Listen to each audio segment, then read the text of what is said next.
ખાસ જણાવવાનું કે અમાવસ્યાના દિવસે આવેલા યોગ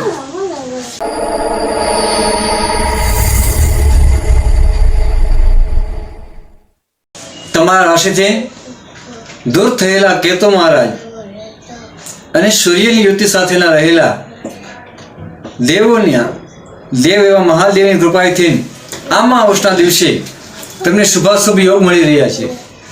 ત્યારે અવશ્ય વિવરણ જાણવા માટે અમારી ચેનલને સબસ્ક્રાઇબ કરી અમને ફોલો કરી અને તમારા પ્રશ્નો ઉત્તર મેળવી શકો છો।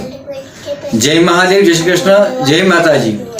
આજે આપણે વાત કરી રહ્યા છીએ વૃશ્ચિક રાશિની, જે ન અને ય અક્ષર આવી રહ્યા છે, જે પોતાના રાશિ સ્વામીથી દૂર થયેલા એવા કેતુ મહારાજ અને સૂર્ય મહારાજની યુતિ સહિત આવનારી અમાસમાં પોતાને શુભાશુભ યોગ આપી રહ્યા છે। ત્યારે પોતાના જીવનમાં કોઈ નવી શરૂઆત કરી શકે એ પ્રમાણે જોઈએ તો પ્રથમ પહેલા કેરિયર, કે વૃશ્ચિક રાશિની કેરિયર કેવી હશે કે આ અમાસ ગયા પછી પોતાના જીવનમાં આવેલા તમામ સંકટો દૂર થશે અને વૃશ્ચિક રાશિના જાતકો માટે આવનારો સમય સુવર્ણકાળ લઈને આવી રહ્યો છે। ત્યારે વૃશ્ચિક રાશિના જાતકો માટે મારું એટલું જ કહેવાનું છે, ભગવાન શ્યામસુંદરજી મહાદેવ ઉપર 5 જાતના અમૃત એટલે દૂધ, દહીં, ઘી, મધ અને સાકર પંચામૃત દ્વારા શિવ અભિષેક કરી એમાં યવ તિલાની એટલે કે યવ અને તલને મિશ્રિત કરી ભગવાન શિવનો અભિષેક કરવામાં આવે તો તમારા કેરિયરની અંદર જે આવેલી રૂકાવટો દૂર થશે અને આવનારા સમયમાં તમને સારા એવા બિઝનેસ ગ્રોથ મળી રહેશે। ત્યારે તમારા જીવનમાં ઉતર ચઢાવ રહેલા છે એ દૂર થશે અને મહાદેવની કૃપાએ કરીને આપને સારા એવા સાનુકૂળ એવા તમને રસ્તા મળી રહેશે।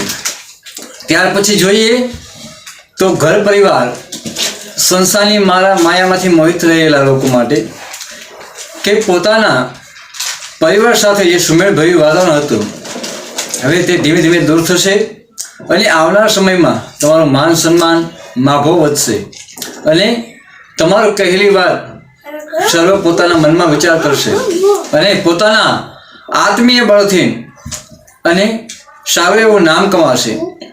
ત્યાર પછી જોઈએ શિક્ષા ક્ષેત્રે વૃશ્ચિક રાશિના જાતકો માટે આવનારો સમય શિક્ષા માટે બહુ સારો એવો ગ્રોથ આવી રહ્યો છે। ત્યારે એને નવા પ્રયોજન અને પ્રયોગ કરવાની સફળતા પ્રાપ્ત કરાવે અને વૃશ્ચિક રાશિઓ માટે પ્રેમ સંબંધ, જો કોઈ લગ્ન ઈચ્છુક બાકી હોય એમના માટે સારા એવા પ્રેમ સંજોગ બની રહ્યા છે।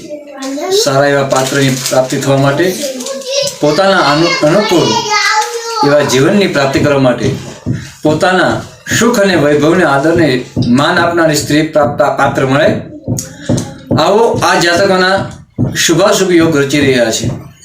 ત્યારે જોઈએ કે આ તમામ યોગોને સાર્થક કરવા માટે શું કરવું જોઈએ। મેં તમને જેમ પહેલા બતાવ્યું એ પ્રમાણે ભગવાન મહાદેવની અવશ્ય પૂજા કરો। ત્યારબાદ ભગવાન સૂર્યનારાયણ તમારી રાશિથી આગળ વધી રહ્યા છે અને અત્યારે મકર રાશિના સૂર્ય થઈ રહ્યા છે।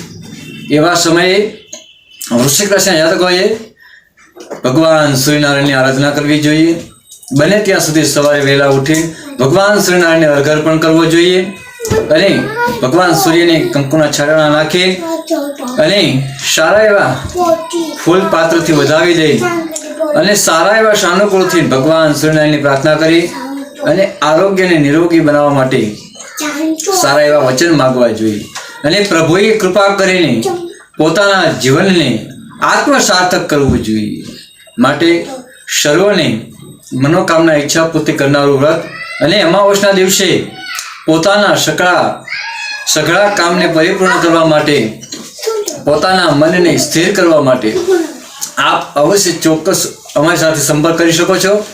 આપની રાશિના આગળના વિવરણ જાણવા માટે અમારી ચેનલનો સંપર્ક કરી અમારા વોટ્સઅપ નંબર આપેલા છે, અમને પ્રશ્ન કરી શકો છો અને તમારા આગળના જીવનમાં શું શું ઉત્તરોત્તર પ્રગતિ થવાની છે તે માટેના સર્વોપરી મનોકારી એવા ઉપાયો તમને જણાવશું।